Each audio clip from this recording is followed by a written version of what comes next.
दोस्तों, बहुत समय पहले की बात है। एक दूर दराज के राज्य में एक मंत्री रहते थे। उनकी पहचान सिर्फ इस बात से नहीं थी कि वो राजा के मुख्य सलाहकार थे, बल्कि इस बात से भी थी कि राज्य का कोई भी मुश्किल फैसला, कोई भी पेचीदा मसला राजा बिना उनसे पूछे हल नहीं करता था। मंत्री की बात में वजन था, उनकी समझ पर सबको भरोसा था। कम से कम राजा को तो था ही। लेकिन दरबार में बाकी कई लोग मंत्री से जलते थे। उन्हें यह पसंद नहीं था कि राजा हर बार उसी की राय पर चलता है। वे चुप रहते, खुलकर विरोध नहीं करते, मगर अंदर ही अंदर मन में एक चुभन थी। इस चुभन में ईर्ष्या भी थी और मंत्री को नीचे दिखाने की इच्छा भी। एक दिन सुबह का समय था। राजा महल से बाहर जनता के बीच टहलने निकले। यह उनकी आदत थी। वो लोगों से बातें करते, उनकी समस्याएं सुनते। ऐसे ही कई दिनों से एक बात राजा के ध्यान में आई थी।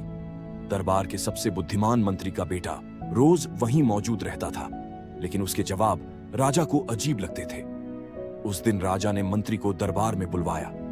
सबके सामने उन्होंने कहा, तुम तो बहुत बुद्धिमान हो, लेकिन तुम्हारा बेटा, वह तो मुझे बिल्कुल मूर्ख लगता है। मंत्री को झटका लगा। उन्होंने विनम्रता से पूछा, महाराज, ऐसा क्यों कहते हैं? राजा ने मुस्कुराते हुए कहा, हर सुबह जब मैं लोगों के बीच घूमता हूं, तुम्हारा बेटा वहां खड़ा मिलता है। मैं उससे रोज एक ही सवाल पूछता हूं, सोना ज्यादा कीमती है या चांदी? और हर दिन वह कहता है, चांदी। दरबार में मौजूद लोग ठहाके लगाने लगे। उनकी हंसी में उपहास भी था और ताना भी। मंत्री चुपचाप खड़े रहे। उन्होंने कुछ नहीं कहा, बस थोड़ा झुककर सलाम किया और घर लौट गए। घर पहुंचकर मंत्री ने अपने बेटे को बुलाया। उन्होंने गंभीर स्वर में पूछा, बेटा, सच सच बताओ, सोना ज्यादा कीमती है या चांदी?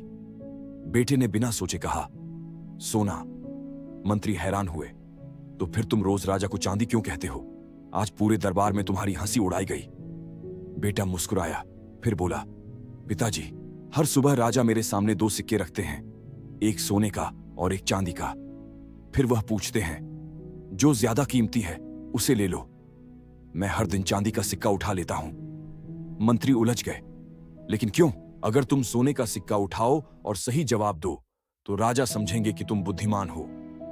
बेटा धीरे धीरे बोला, अगर एक दिन मैंने सोने का सिक्का उठा लिया और सही जवाब दे दिया तो राजा समझ जाएंगे कि मुझे सच पता है। फिर वो सवाल पूछना बंद कर देंगे और सिक्के देना भी। अभी वो हंसते हैं, सोचते हैं मैं मूर्ख हूं और रोज मुझे एक चांदी का सिक्का दे देते हैं। मैं सोचता हूं सोना एक दिन का होगा, लेकिन चांदी रोज मिले तो लंबे समय में ज्यादा हो जाएगी। इतना कहकर बेटे ने अपने पिता का हाथ पकड़ा और कमरे में ले गया। उसने एक लकड़ी का डिब्बा खोला। अंदर दर्जनों चांदी के सिक्के साफ सुथरे रखे हुए थे। मंत्री ने सिक्कों को देखा, फिर बेटे की आंखों में देखा।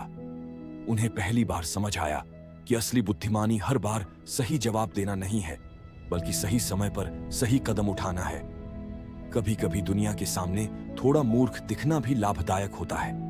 बेटा शांत स्वर में बोला, लोग हंसते हैं क्योंकि उन्हें सच नहीं पता, लेकिन मैं जानता हूं कि मैं क्या कर रहा हूं।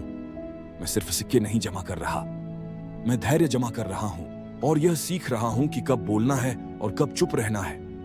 उस दिन मंत्री को अपने बेटे पर गर्व हुआ। उन्हें एहसास हुआ कि असली समझ को दुनिया अक्सर देर से पहचानती है, और जो चुपचाप अपने रास्ते पर चलते रहते हैं, उनके काम ही एक दिन उनकी पहचान बन जाते हैं। उसके बाद जब भी कोई दरबार में मंत्री के बेटे को मूर्ख कहता, मंत्री बस मुस्कुरा देते और बिना जवाब दिए आगे बढ़ जाते, क्योंकि अब वो जानते थे कि जो सच्चा बुद्धिमान होता है उसे अपनी समझ साबित करने के लिए बोलने की जरूरत नहीं होती, उसके काम खुद बोलते हैं। दोस्तों, इस कहानी से अगर आपको भी यह एहसास हुआ हो कि सच्ची समझ दिखावे में नहीं, बल्कि सही समय पर सही कदम उठाने में होती है, तो इस वीडियो को एक लाइक दें और अपने विचार कमेंट में जरूर लिखें। ऐसी ही और प्रेरणादायक और दिल को छू लेने वाली कहानियों के लिए सब्सक्राइब करें स्टोरीज जो दिल को भाए, क्योंकि यहाँ हर कहानी सिर्फ सुनाई नहीं जाती, महसूस भी करवाई जाती है।